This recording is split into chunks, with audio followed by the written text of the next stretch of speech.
For the final session today, Gold Standard University, the professor is going to combine the lectures of the Goldbond and the Goldbond and the lessons of bimetallism. He hasn't told me whether he's going to talk twice as fast or be more concise. Thank you. Going back to the last part of the previous lecture, I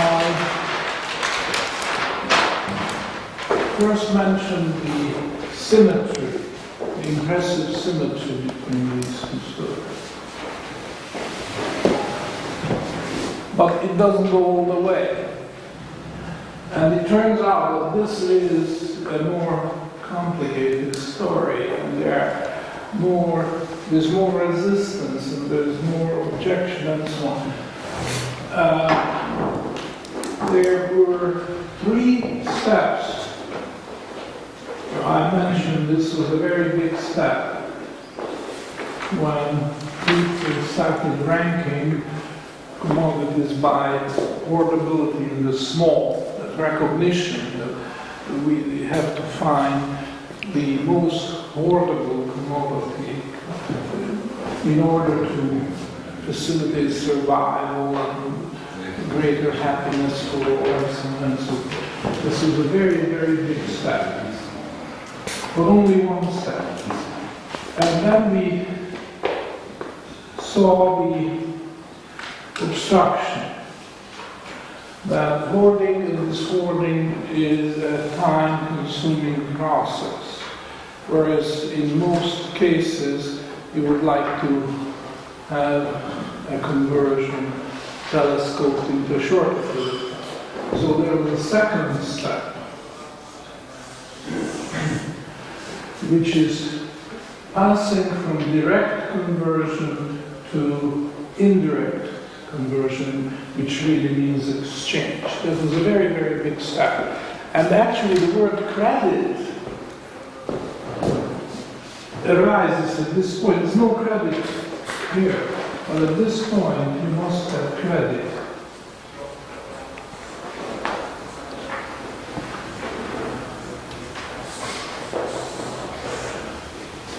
Which further emphasizes the importance of this step. By the way, that's also important for another reason, because as we all know, there was great objection on the part of the canonical and secular authorities against lending and borrowing at interest. They called it usury, as a blanket condemnation. No matter how small the interest was, it was usury. Only interest-free loans were approved. And as a result,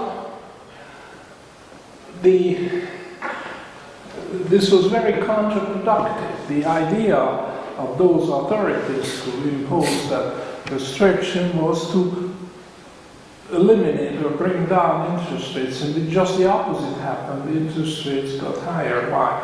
Because there was this extra cost of doing business. It was extra legal. There was no protection of contracts, either by secular or by canonical law, and therefore extra risk involved. So those who were in the position to lend were not willing to lend at a lower or more reasonable interest rate. They wanted to cover their risks. So this is completely counterproductive, and it didn't last. Although it lasted for over 1,000 years, but it didn't last because during the Reformation, a large part of the credit goes to the Reformation. The taboo was broken, and interest was allowed, at least a modest interest,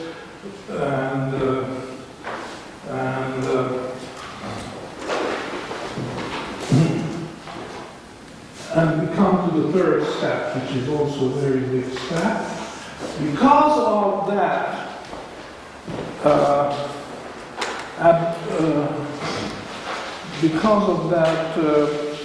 relaxation of the secular and canonical laws forbidding interest payments, that was relaxed. So for the first time in history, it was possible openly to admit that interest is involved in the transaction. As you can imagine, there are lots of ways of getting around, even within the church. They introduced all kinds of dry exchanges and this and that, and trying to dress up an exchange of income and wealth as involving foreign exchange when it had nothing to do with foreign exchange. But once there was foreign exchange involved, then it was a different set of rules applying and so on. But this was all phony. For the first time, when the Reformation broke the old rules, it was possible to state and admit openly that yes, interest payment is involved.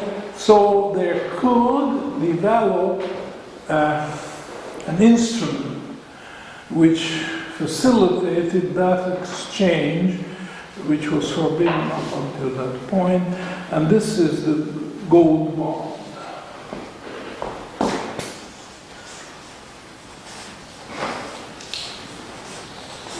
Gold bond appeared for the first time perfectly legal, perfectly open, perfectly honest. What is involved here is that the principal and interest was payable in gold. So you could calculate the rate of interest, you could have a market, and those who had funds to lend could issue or those who had the funds to lend bought the bond issued by those who had the need to borrow. And this was a new dimension, and the dam broke, so this is a very fertile field, and a completely new way of financing production, consumption, and everything else. It's impossible to exaggerate the importance of the appearance of the gold bond. And if you think of it, after all, we don't have to go very far back in history, but all the big inventions, the big investments, started taking place after financing of business became possible through the agency of the gold. I would like to just mention this in parentheses, that there were other arguments other than this usury type of arguments against gold bond trading. And I just mentioned one which is typical, and perhaps you might even agree with the objection which they represented. The objection was that if during that period, I call it the golden age of the gold bond, when there was peace, relatively long period of time, peacefully, and there was an international exchange, such as, for example, between the end of the Napoleonic wars and the beginning of World War I, there was 100 years of peace. But you could also pick other stretches of time when the gold. So I don't want to define the golden age of gold bond, but certainly we understand what we mean by that. And the objection goes like this: if we take the total outstanding values of gold bonds at any one time during that golden age of gold bonds, during that period, we'll find that the outstanding value is a high multiple of the gold in existence. In other words, here we have promises to pay gold, and the gold doesn't exist because the promises go way beyond the existing gold, the available gold for the purposes. So this is a similar. It's like the futures market. That's right. And the naked silver boogeyman. Now here's the naked gold boogeyman. Those who sell gold bonds are fraudulent. They are exactly the same argument would go through. And indeed, some people were making these arguments, and we must be prepared to offer some kind of defense for that. Well, it's not difficult, but you can see that not all gold bonds mature at the same time. At any one time, there is so many gold bonds outstanding, but the maturity dates are diverse, they are different. So the problem would be real only if all outstanding gold bonds were maturing at the same time or during the same year, which wasn't the case. So this is a problem only if the flow of gold could freeze up for whatever reason. And we can think of many. The banks don't have an interest in free flow of gold, and certainly the governments would like to see gold under their own control rather than flowing freely in the economy to finance development and production and consumption and whatnot. So the problem is reduced not to the quantity of gold in existence, but to the freedom of gold flowing in society. Because if gold is allowed to flow as freely as possible, there is no rigid limit you can put on the amount of promises payable in gold, if gold can flow freely. Now, of course, as soon as you introduce limitations, and then gold slows down, and then eventually the gold payment system, including the gold bond financing, could freeze up. That is possible. But as long as you can keep the gold flow free, or as free as humanly possible, there is no rigid limit to put you can issue as many gold bonds as this, but not $1 more, because there's not enough gold in existence. That's not the case. If gold can flow and go from hand to hand, then this is not a problem. But of course it is a problem, because we know that governments and banks were undermining the system. In fact, openly sabotaging the system.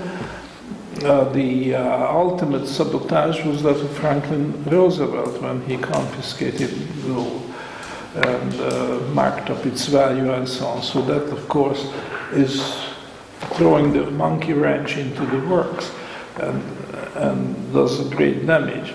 But if the system is reasonably free, there is no upper limit. You have to say, okay, that much credit can be built on a certain amount of gold and no more. That's not the case. And of course you have to consider clearing these claims and counterclaims, gold bonds outstanding. There has to be a clearing house. and the clearing and the exchange is done through the clearinghouse, and there are all kinds of clearing instruments, and you can't just dismiss them as fraudulent or naked promise or whatever, because this is a valid way of improving gold bond financing, namely through facilitating clearing, domestic and international clearing as well. So I cannot take that counter-argument too seriously that they issued far more gold bonds than there was gold in existence. That's not the case.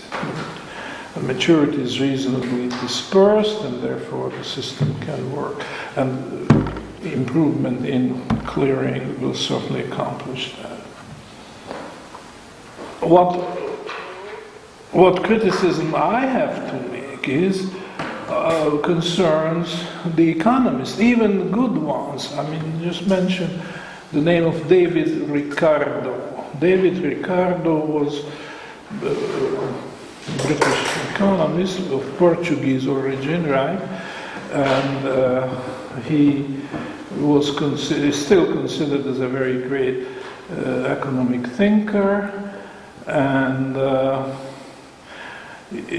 one of his accomplishments is what was called the bullion plan at the time. Now it's more likely to be called the gold bullion standard as opposed to the gold coin standard.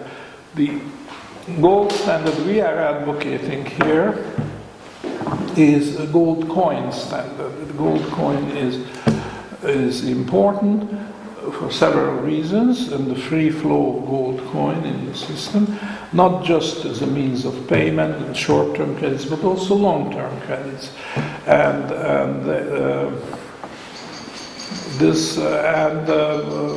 When you talk about the international gold standard, then this is also important, because once you have gold standard in several countries, this is a terrific insurance because the interest rates are equalized in all the countries which adhere to the gold standard. I don't buy the other thing that prices will equalize. They may or they may not. But certainly interest rates will, and capital flows will see to it that there will be uniform interest. Of course, this can be sabotaged too, but let's just assume that we have a reasonably free system, international gold standard, and that has the great advantage of a uniform rate of interest over all the countries which adhere to it. Now let me just add a little thought here that this is really to the advantage of every country to introduce the gold standard and join this international club of countries which adhere to it. Why? Because any country can be hit by a natural disaster. It could be a great earthquake, or a great flood, or it could be crop failure affecting half a continent, and just think of any other possibilities. And the first thing such a disaster will do to the country which is afflicted with it is push up the rate of interest. But if there are several countries, and in one the rate of interest shoots up for whatever reasons, there will be a great flow of capital to this country. And this will bring back the rate of interest to the level. A little bit higher in every country. But that's just the insurance premium you have to pay for the protection. You don't know, you could be hit next another type of natural disaster. It won't work in case of war. You can't say, oh, I'm insured against war, because if a shooting war gets started, the first casualty is usually the gold standard. So you have to find a political means of eliminating wars. The gold standard will not. But it will certainly ameliorate any kind of adverse effect of natural disasters. The gold standard is a great agent of insurance. And this can be demonstrated through historical examples. Going back to Ricardo made an awful mistake, and this was to propose the bullion plan, he called it, but as I mentioned already, it's the gold bullion standard. What he said was that it's a waste of precious metals to put gold coins into circulation, because the role of gold is really not hand-to-hand money, which you as a consumer pay over the counter to the retail outlet, or financing through gold bonds, financing capital and so on. The great importance of gold, Ricardo said, was international balance of payments. If a country runs a surplus, another country runs a deficit, trade deficit, then the deficit has to be covered with gold payments. So in the surplus country, the quantity of gold will increase, the quantity of money will increase, and here it will shrink. As a consequence, prices will go up in this country and prices will go down in another, and that in itself will provide a balancing mechanism, and the deficits or surpluses, trade deficit, trade surplus will be eliminated. Well, there are several difficulties. One is that it's not necessarily true that the prices will adjust with the flow of gold from one country to another. This cannot be taken for granted.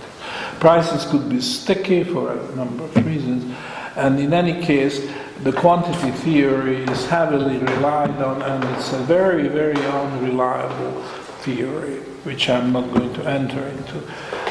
And that's not even my main criticism of David Ricardo's theories. My main criticism is that Ricardo is completely oblivious of the fact that the gold coin is absolutely necessary to have in order for the rate of interest to adjust to the needs. It's the mechanism which determines the rate of interest as it should be determined for the benefit of all. And he is just removing that mechanism and expects that the rate of interest will behave. Well, it will not behave. It has all the desired properties only if the flow of gold coins will regulate it. So that is a very serious criticism I have against Ricardo, and the gold bullion standard is just no substitute for the gold coin standard. In fact, it has all kinds of hidden dangers and so on. And well, actually it was tried, because Britain in 1925 declared that it was going back to the gold standard, but it will not be the gold coins, it will be the gold bullion standard. And the smallest amount of gold you could get from the Bank of England was the 400-ounce bar.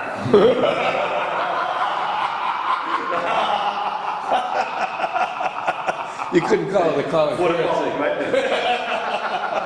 And 400 ounces is roughly 12.5 kilograms. So, you know, small change in your pocket. Does it come with a charger?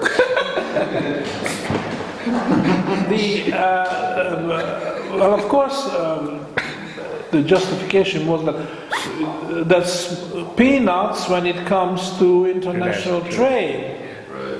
Because it will take hundreds of such bars to balance the payment.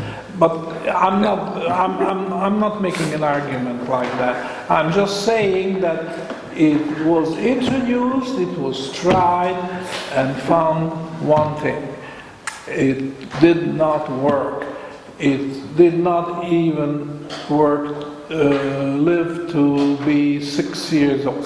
In 1931, the British gold bullion standard collapsed. The Bank of England had to declare bankruptcy, and of course later other countries followed, but that is on the record. So this is just mentioned parenthetically because I think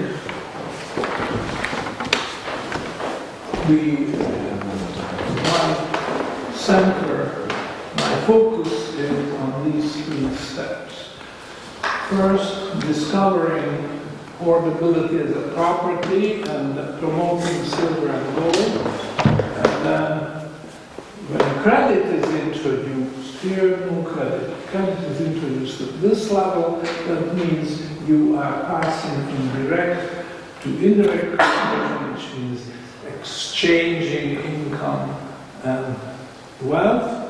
Then that's another big step forward, but there was still resistance, and that had to be addressed. And when these usury laws were overruled, then gold bond trading became possible, and the world development at an incredible scale started.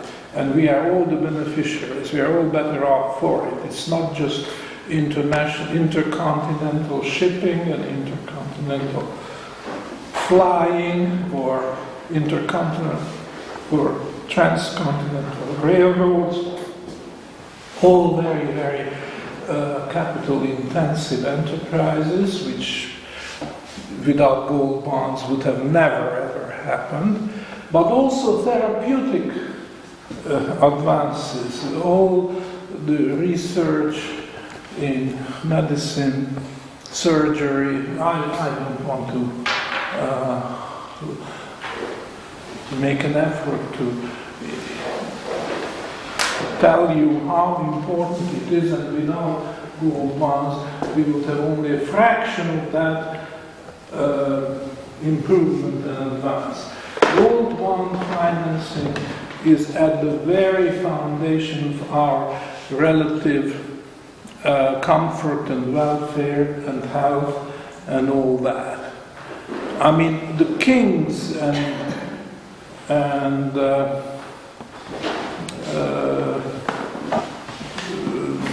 kings did not have the comfort and so on what we are having. You think of air conditioning or heating systems or just anything. I mean, kings lived very well, much better than all the others. But in comparison with our standard of living, kings were left behind because we, thanks to gold bond financing, are so much ahead of all the amenities which the richest people, and kings included, could enjoy.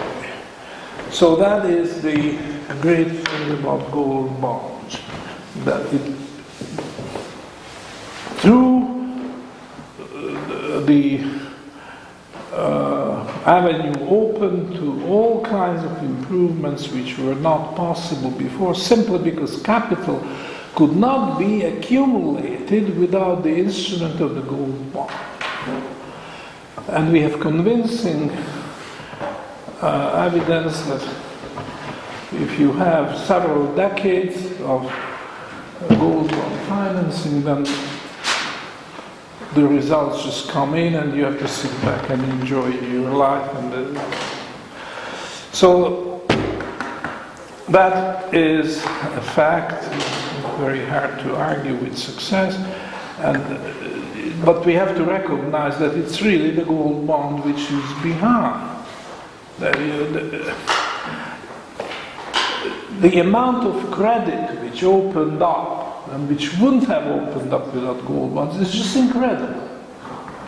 And not because there was a lot of gold, because there wasn't. Gold is still scarce, was still scarce. And you had to economize with it. But the fact that the credit was made available changed the whole world. And gold is a great facilitator of credit. Take it away and credit collapses or shows all kinds of sicknesses and so on. There is no substitute for gold when it comes to credit financing. And we have to think of stability and so on. I mean, sure, the Federal Reserve puts credit at the disposal of a lot of people, mainly friends of the system, but the stability is very, very questionable, and we haven't seen the end of it, but it's coming. But with the gold standard, there is no danger. If nobody is allowed to sabotage the gold standard, then it is a very stable system which can just continue without any adverse effects. So, I think so much for the gold bond. Now, where does this leave silver? We hardly ever hear about silver bonds, do we? I'm not saying they don't exist, they do, but they are not as liquid or as popular and so on, and they don't serve the purpose. So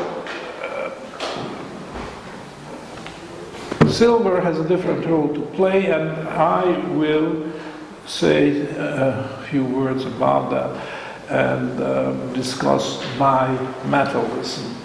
Bimetallism is the name for a monetary system which recognizes both monetary metals, gold and silver, with an added proviso that there should be a fixed exchange rate.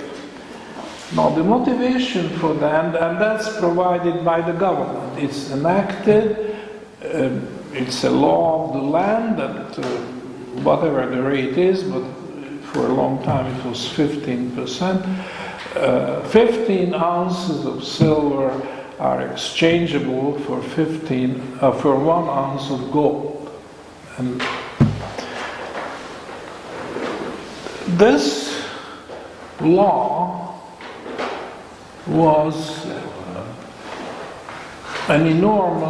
the result of an enormous mistake, because it assumed that such a fixed exchange rate can be enforced, and the government and the banks and so on can join forces to make sure that this will be operational. But that's not what happened. What happened was that the exchange rate between gold and silver fluctuated, and if it deviated by a substantial amount, say went from 15 to 15 and a half, for example, which meant that gold was valued higher relatively than silver, because up to now it was you had to give only 15 ounces of silver for 1 ounce of gold, and now you have to give at least a half ounce, so silver lost value. But it could happen in the other direction as well. It could be that the bimetallic market ratio falls from 15 to 14 and a half, which means that silver became relatively more valuable than gold. And these things do happen. They follow the vagaries of discoveries of silver and gold mine, but could have a lot of other, the foreign trade, for example. China has been on silver standard since time immemorial. As you know, Chinese civilization is much older than our own.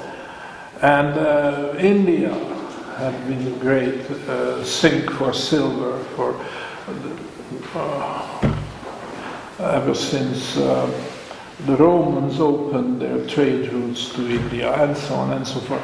So the point is that for whatever reason, the bimetallic market ratio will deviate from a statutory ratio declared by the governments. The government pretends to be omnipotent when they try to impose ratios, because no sooner than it is declared, the market is going to change it. And for that reason, in practice, there is no bimetallism. It's only theory. Because in practice, what happens that if the market increases the valuation of gold, then gold is going to disappear from circulation, according to Gresham's law. People will hoard gold and make payments with silver coins. But it could work in the opposite. If the market increases its valuation of silver, then silver coins will disappear and gold will be the common money. And this is very wasteful. This is one thing. And the other thing is that it's not a stable system which has a drain out of circulation, back to circulation. So this was just an ill-conceived idea to introduce bimetallism, and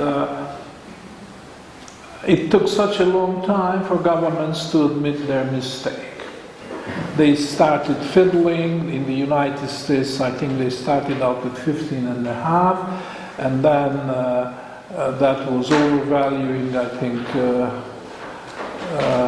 gold. So gold disappeared, only silver stayed, and then the market ratio changed again. So I haven't checked before my talk on the actual historical steps, but there were adjustments made by Congress, changing the bimetallic ratio from 15 and a half to, I forget, 16, or back to 15, and came up with new coins. They had to melt down the old coins, bring out new coins, and so on. Not a good system. So, what is the solution? Is the solution what actually happened? Namely, the governments declared gold monometallism. They demonetized, or at least they said they demonetized silver and replaced it with all gold coins. And that's what happened. This is how they solved the problem. It wasn't an easy transition. There was a lot of fight, political fight also in the United States. You might recall the name of William Bryan Jennings. I'm not going to go into that. The fact is that But besides, it was unconstitutional because the U.S. Constitution opens the mint to both gold and silver. That's true, but the dollar is defined in terms of silver in the Constitution. The Constitution does not set up bimetallism. Bimetallism was set up by subsequent coinage acts by Congress, and this was a mistake. A proper procedure was, if they really wanted to get rid of silver, they should have changed the Constitution.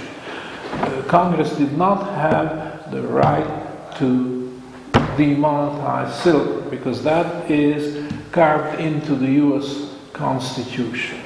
That's pieces of 8, which coin inherited from the Spanish, became the standard silver dollar, exactly the same specification, and in order to change that, in order to demonetize it, the Constitution has to be changed. This was never done, never even mentioned that this could be done.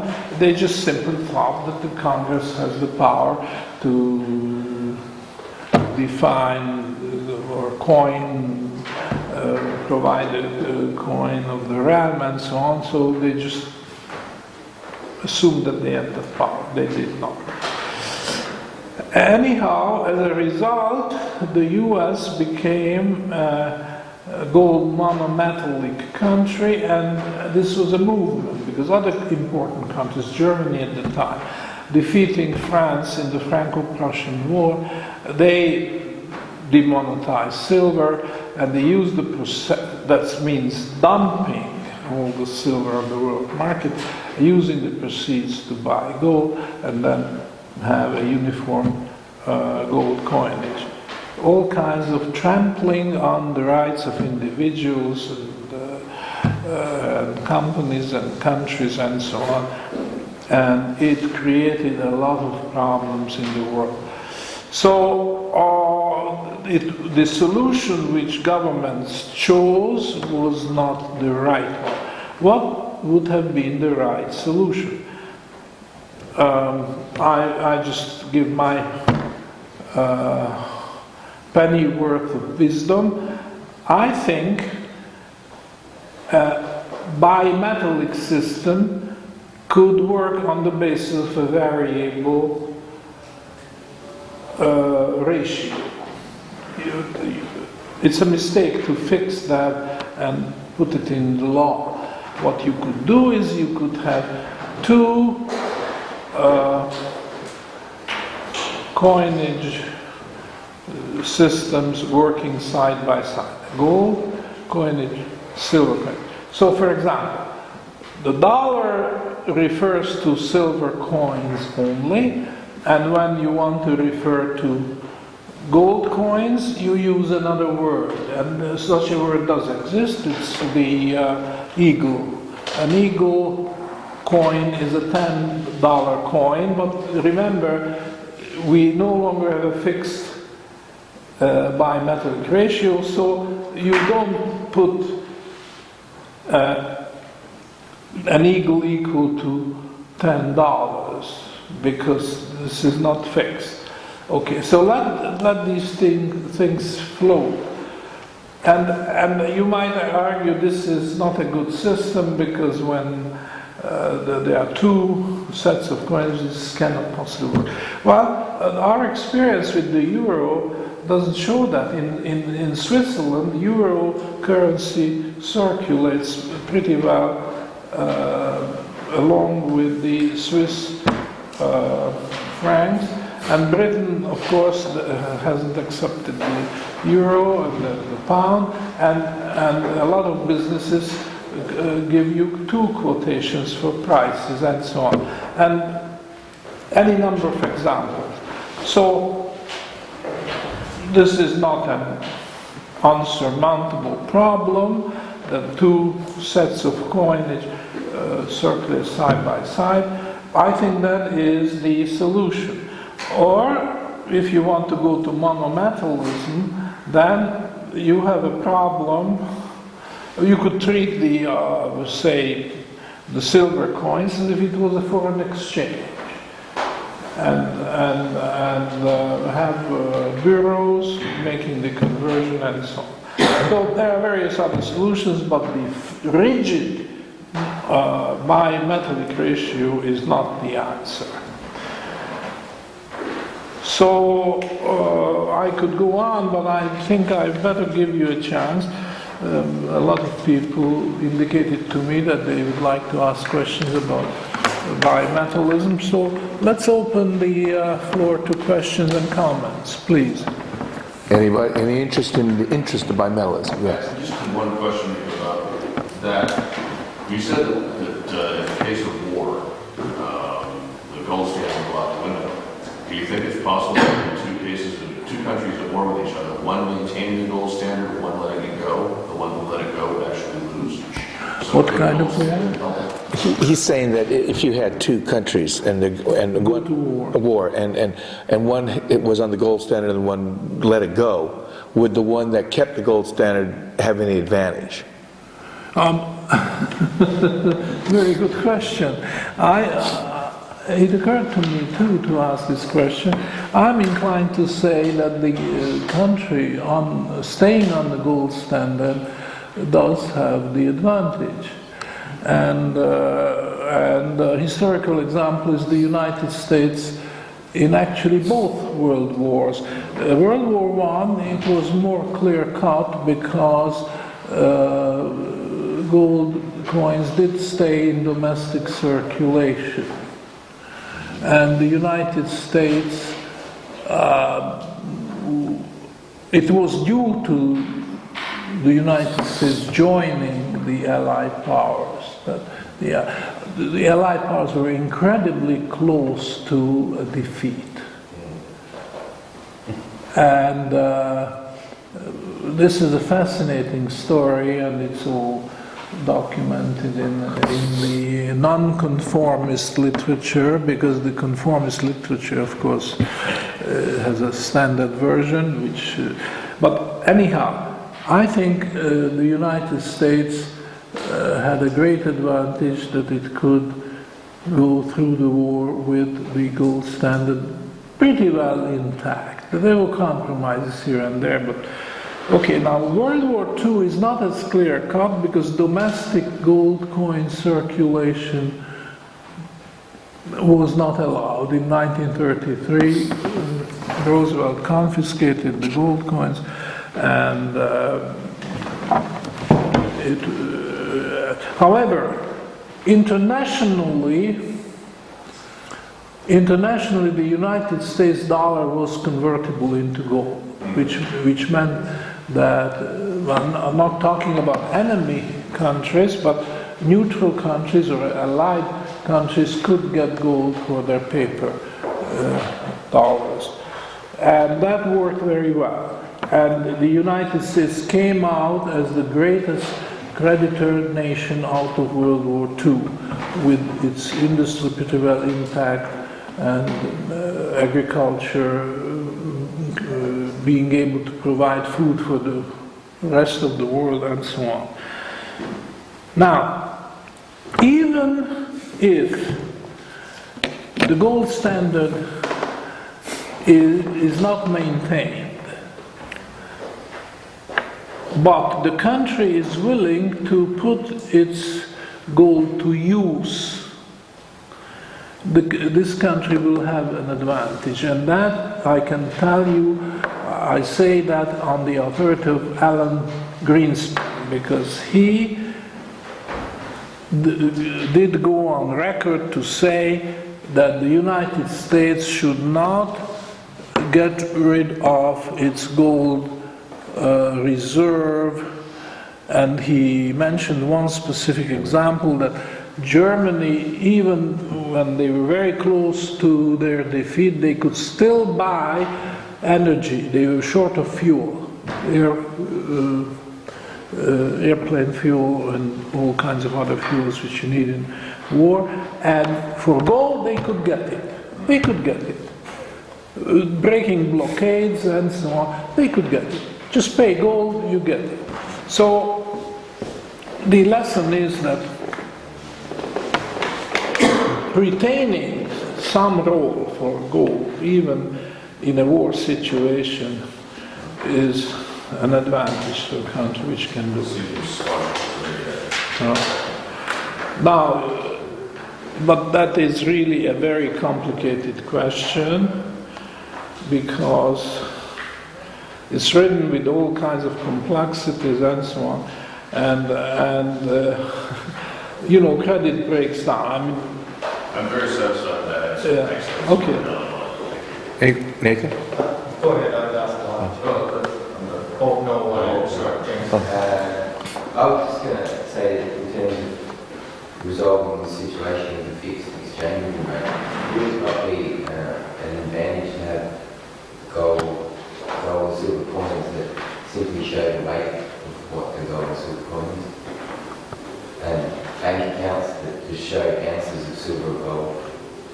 Not fixing a value, but fixing just the weight. So you have a silver coin, a gold coin, and have them exist side by side with the value floating according to weight. And purity. And Well- purity. Fixed purity and weight. In what ways is this different from what I suggested?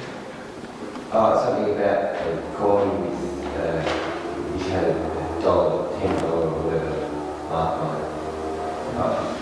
it. Is that what you suggested? I think that's what he meant when he talked about them floating. It was by weight. Yeah, the That was- silver coin would be yeah. called a dollar. Yeah, but it would just be weight. 71 grams. It's just weight. Whereas the gold coin, yeah, I think Yeah, that the yeah. gold coin would not have any dollar value on it, it would just have a weight. And at that point, only at the instant that the government went to a bimetallic system with a floating exchange rate between the two metals, would there be, could you say that it was a $10 gold eagle coin, but after that it would be, the market would determine the gold rate, but the silver would be fixed. I think that's what I think. The concept there with writing on dollars or Yeah. something is just... Yeah, you wouldn't put that on if we tried to bring it back, I guess. No. Retaining, gold account, you change Turk in grams of gold, you can write checks, and everything's in grams of gold. And also, Mexico has a silver coin, which is a weight 1 ounce, and it's legal tender. retaining silver on a floating basis has one great advantage, because if you don't give some monetary role to silver, you have to face a huge force of agitation. That, you know, silver has to be brought in. There is the silver mining interest, the Western states in the United States which have silver, and this you could just cut out by saying, yes, silver is money too, but the exchange rate is not fixed.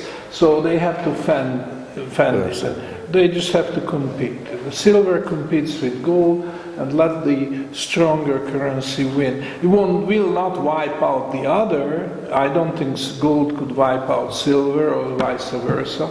But it could be that for certain purposes one currency is better than the other, and then, you know, for example, I think wages, it is quite possible wages will be paid in silver coins, but import-export business will be based on gold coins. Who knows? But certainly, I think it seems to me the best approach is to retain both monetary metals and let the market sort out which is the best currency for what purpose. Nathan? Is it true to say that if we were able to bring back, open the mint to gold, is it true to say that opening it to silver is an even stronger defense of individual freedom, because the government would have to, if it ever wanted to seize back the power of controlling the money supply again, it would have to get control of both monetary metals? Does having both of them make our individual freedom, our economic freedom, more strongly protected? Could you make your question more concise, shorter? Is it, if we were on just a pure gold standard, it would be good. Does having silver, as you said, also as a monetary metal, does that make the our economic freedom even stronger? Does it put it on an even stronger footing? I wish I could figure out a better way. I think you have the most complete monetary freedom if you can take either gold or silver to the mint and convert it into the coin of the realm. And let the market worry about the exchange rate. But if you have silver, you can convert it. If you have gold, you can convert it.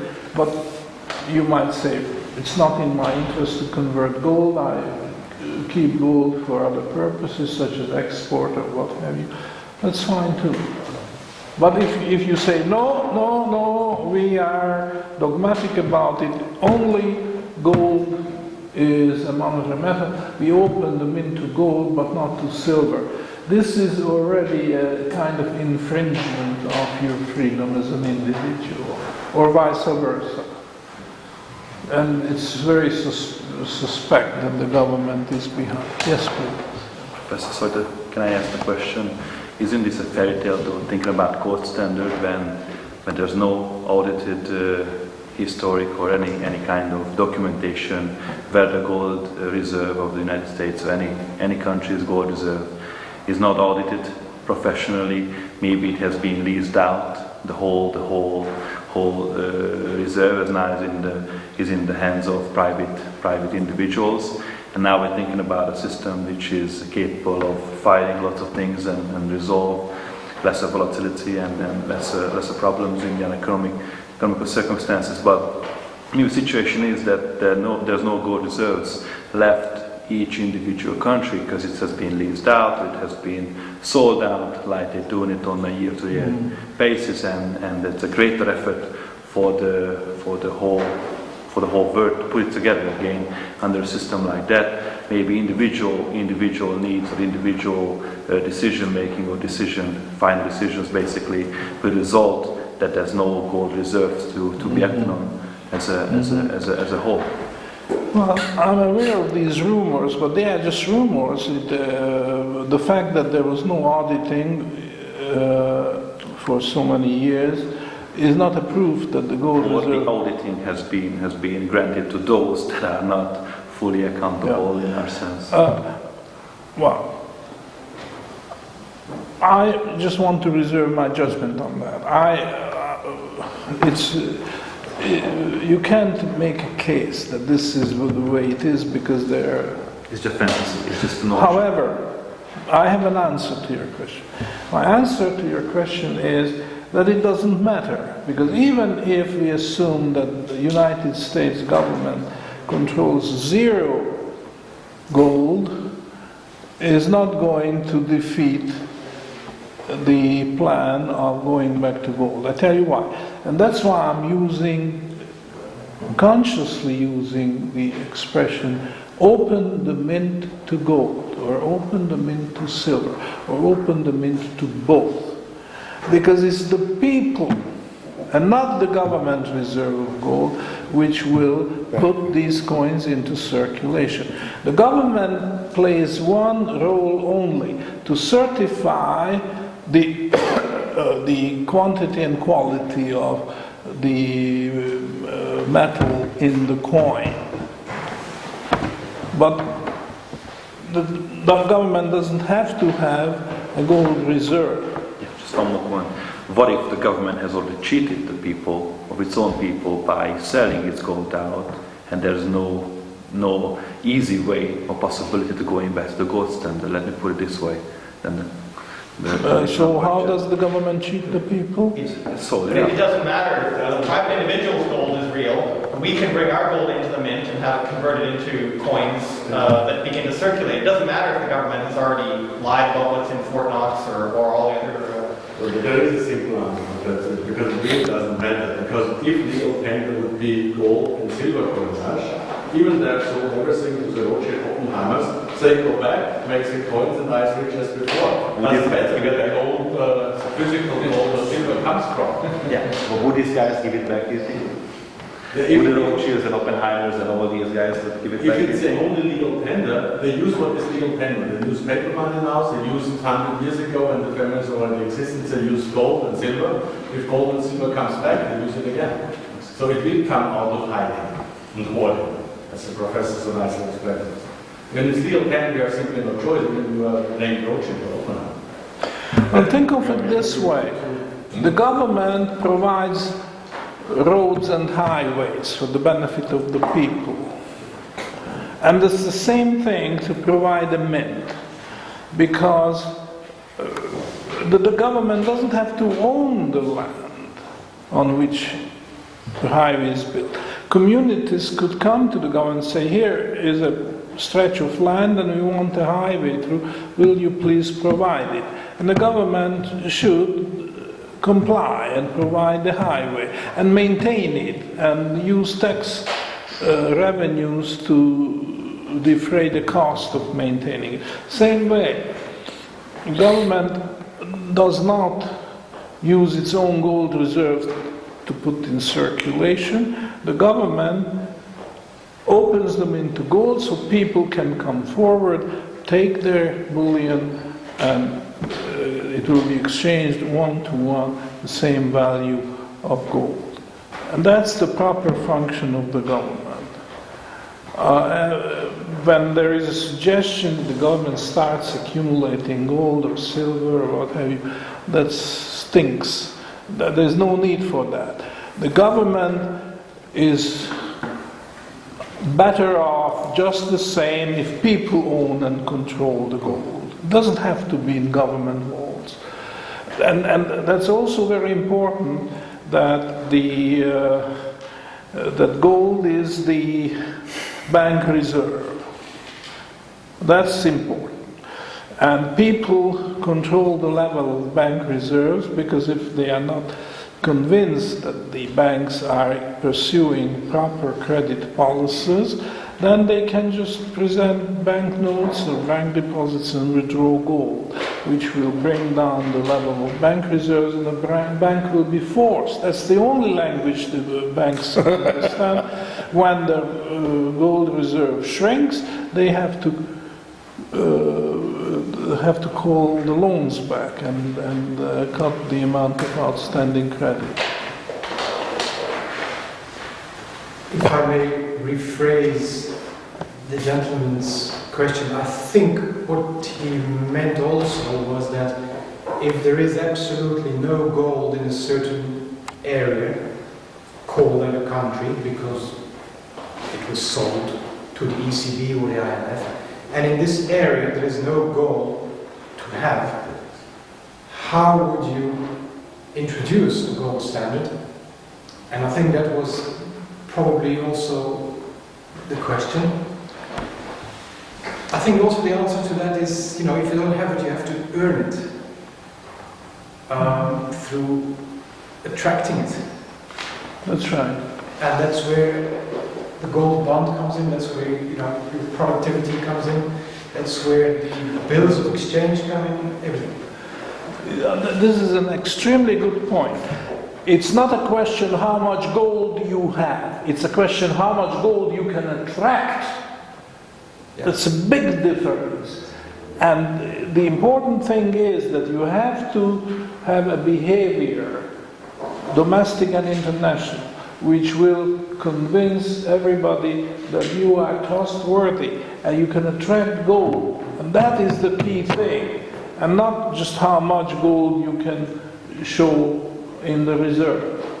That's a minor point. Of course, if you have outstanding gold bonds which mature, you have to have gold in the reserve, because as these bonds mature, you want to show that you can pay it back. But the main question is how much gold or silver you can attract. And I'm very sorry to say the United States has run its credibility way, way down, because it cannot attract gold anymore. In fact, if any gold flows to the United States, they are just losing it as quickly as they get it, because of the balance of payment of trade deficit. It's a disaster of first magnitude from the greatest creditor nation of the world. In a few years' time, the United States sank to the greatest debtor. And the level of debt in the United States is still increasing by leaps and bounds. Very, very tragic situation. We're going to sell it. We're going to short. We're going to make money by shorting our debt. Very good. It's a very tragic situation, made even more tragic by the fact of the anti-gold psychosis which exists in the United States in particular. Something which doesn't exist in India, doesn't exist in China, doesn't exist in the Islamic world. It does exist thanks to the betrayal of the economist profession of their sacred duty to search for and disseminate the truth. They have done the opposite. They have contributed a great deal to the psychosis. So as a consequence, the United States population on the average has very little gold. Well, we know the gold bugs have it. There's no question about that. But I'm asking you, what percentage of the total population of the United States would qualify as a gold bug? What percentage? One in 10,000 maybe, or 1 in 100,000 people. Oh, there you are. So a fraction of 1%. Nowhere near enough to charge up to that. This is tragic because Does a gold card qualify? a gold. Attraction for a gold card, credit card. Oh, now if you Yeah, that's kick that in. Absolutely, we're there. Platinum card too. And throw that in too. She found 1, 2, 3. It's only the right. There we are. Sorry, we're ready. Why is that the everyday people consciousness doesn't care about, like Gordon Brown is selling the reserves of Bank of England, the cheapest possible rates in the last, I don't know how many, 30 years or something. How come that the people in Great Britain care nothing about the fact that actually these guys are electing the person as Prime Minister? How come this happened to, and then we feel as tragic and those guys don't feel nothing about it basically? I can explain that from an American point of view. That I can explain from an American point of view. Basically, we have an extraordinarily powerful media apparatus that has been used to domesticate and control and propagandize pretty much our entire population, and most of them have fallen for the line singer. It's a very pervasive and powerful mechanism that is used to great advantage by those in power. In America, if you're concerned about the next winner on American Idol, be their guest. If you're concerned about serious monetary reform, you get no play, you get no attention, and you're marginalized. It's like Ron Paul. What has happened to America is tragic, but it's understandable. But don't you think that they're cheating? Actually, they're cheating the whole system. No doubt about it. There's no doubt about it. Go to the internet and check how much money he checked. I checked his webpage on a day-to-day basis just to see how much money he made on the internet on a day-to-day basis, and no polls, no fraction, no nothing basically on the everyday election game. Oh, of course not. The marginalization is severe. If there's going to be a fundamental economic reform, and there may be, it's going to come after a collapse. It's not going to come from any understanding that A is better than B or better than C. The problem is that in France, if there's a new law to be inserted or to be out, and it's against 1/10 of one in 1,000 people will be affected negative. Paris is burned down the next day, basically. Versus the United States, you can elect people, nobody's housewife, like Hillary, what the name of the person is. So. Is there a role for the other precious metals to play in this gold standard, gold silver, such as platinum, for example? Platinum is not a monetary metal, and this is not an arbitrary judgment. the criterion which a monetary metal has to meet is the stock to flows ratio. The stock of above the ground gold is a large multiple of the annual flow of new gold from the mines. It has been estimated at 50.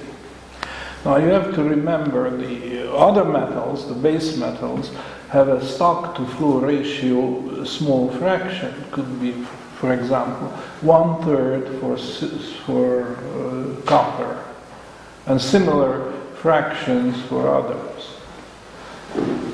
And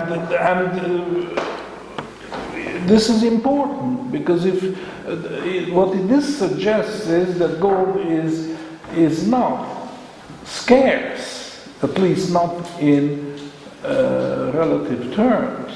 Maybe scarce in absolute terms, but what matters here is relative terms, which is relative to annual flows. It's not scarce. A lot of gold exists. If you have the impression that the amount of gold is small, that's an optical illusion. It means that gold is going into hiding. And people act in this way because they anticipate great monetary disturbances, and they use gold as a prophylactic kind of defense against it. Now, platinum, I don't have the figure, what the stock to flow ratio for platinum is, but I would venture to say that it's closer to the base metals. It doesn't take value away from platinum, it just shows that platinum is not suitable for the purposes of money. Now you can make souvenir coins out of platinum, as a lot of governments do. But that doesn't make platinum monetary metal. But maybe in 1,000 years from now, because we're going to start mining platinum very recently. Now that's an interesting question. Is it conceivable that there is a tendency that people are hoarding platinum and building up, and ultimately they will have a stock to flow ratio which is competitive to that of gold or silver? I would say this is the odds are very, very poor that this would ever happen, because there's a kind of what is the word, self-fulfilling thing. You see,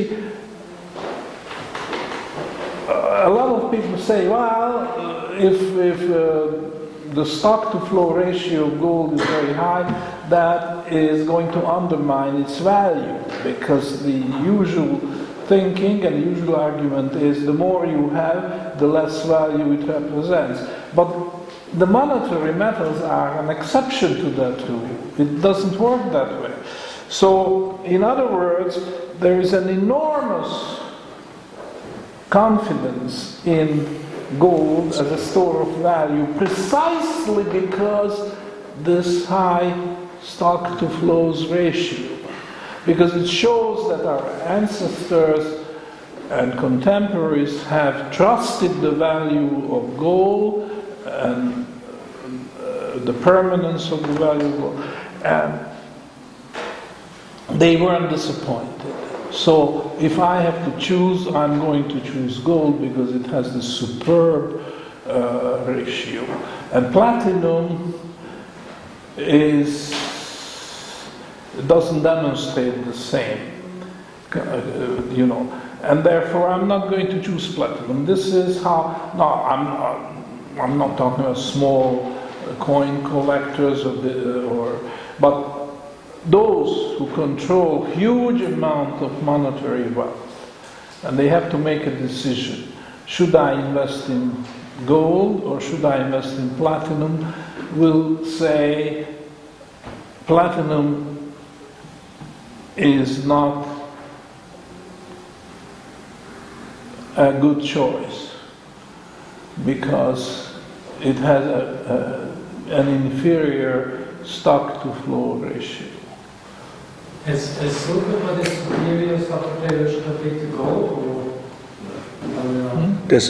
How about silver stock floor ratio? Is it relative to Now, gold? this is a good question because nobody knows.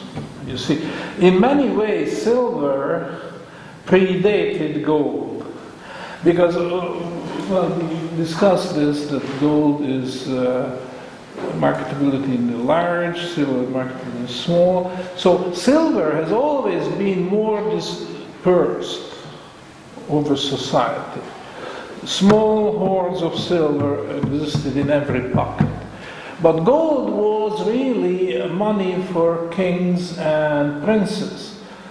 And ransoms were paid in gold, not in silver. The prince will ransom. So, as a consequence of the much wider dispersion, and we know about the sack of Susa in Persia by Alexander the Great. So, this great event dispersing gold in that area by the military forces of Alexander. We know about the sack of Aztec and Inca empires. Doesn't matter. There was another great dispersion of gold treasure when the Spaniards grabbed the Inca gold and Aztec gold and took it back to Spain, and then it just in Europe. Now, we know about these events. Silver has always been dispersed, but gold had to get dispersed through such military acts. And as a consequence, the statistics on the silver concentration is not reliable. Whereas we can reconstruct pretty well what happened to gold.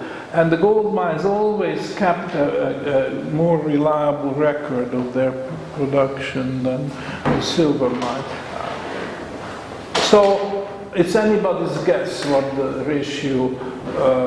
I am inclined to say that if it's not as high as gold, but it's surprisingly high, especially when you start talking about people like Ted Butler and his naked silver boogie. Don't laugh. Which suggests that. Please don't laugh at me. I think silver is a convincing case. It's a monetary metal. It has a satisfactory ratio, but we don't know what it is. You can use various methods to estimate it or reconstruct history, but the fact is we don't.